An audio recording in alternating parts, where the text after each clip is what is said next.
गुरुदेव की उदार बाणी। श्री सद्गुरु महाराज की जय। सन 1969 ईस्वी में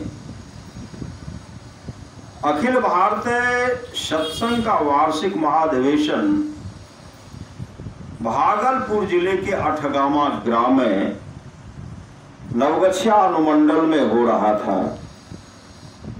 उस समय आचार्य श्री विनोबा जी TNB कॉलेज भागलपुर में ठहरे हुए थे।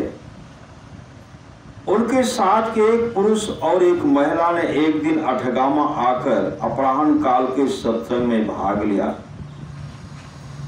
बारी बारी से दोनों को सभा मंच पर बोलने के लिए समय दिया गया। बारी बारी से सभा मंच पर दोनों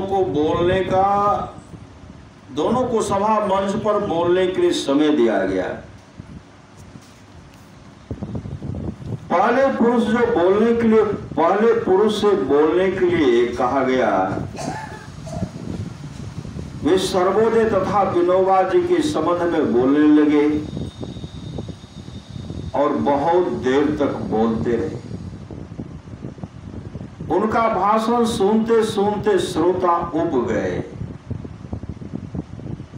श्रोताओं में से कुछ लोग उठ खड़े हुए और हाथ के इशारे से उन्हें भाषण बंद कर देने के लिए कहा।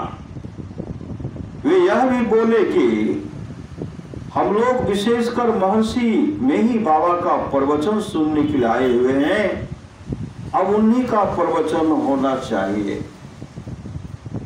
ऐसी स्थिति देखकर उन सज्जन ने भाषण करना बंद कर दिया। फिर महिला की बारी आई। उन्होंने थोड़ा ही समय लिया और जो कुछ कहा संत मत के अनुकूल कहा। उनके भाषण से श्रोता बड़े प्रसन्न हुए। उन दोनों के बाद गुरुदेव का प्रवचन प्रारंभ हुआ।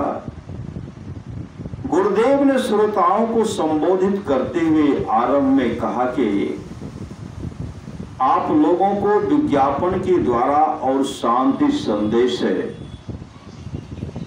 मासिक पत्रिका में प्रकाशित सूचना के माध्यम से मालूम हो गया होगा कि यहां संत मत का सत्संग होने वाला है।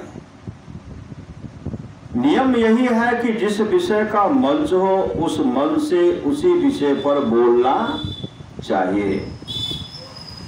आगे गुरुदेव ने कहा कि आचार्य विनोबा जी के साथी सज्जन को आप लोग क्षमा करें। इन्होंने सर्वोदय की जो बातें सुनाई उनसे भी आप लोगों को कोई घाटा नहीं है, लाभ ही है।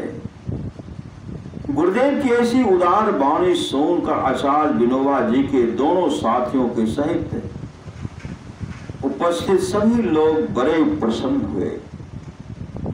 अपने प्रवचन के अंत में गुरुदेव ने कहा कि आचार्य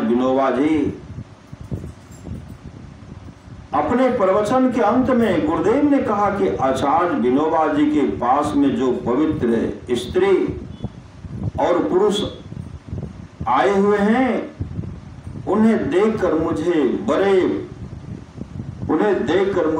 बड़ी प्रसन्नता हुई।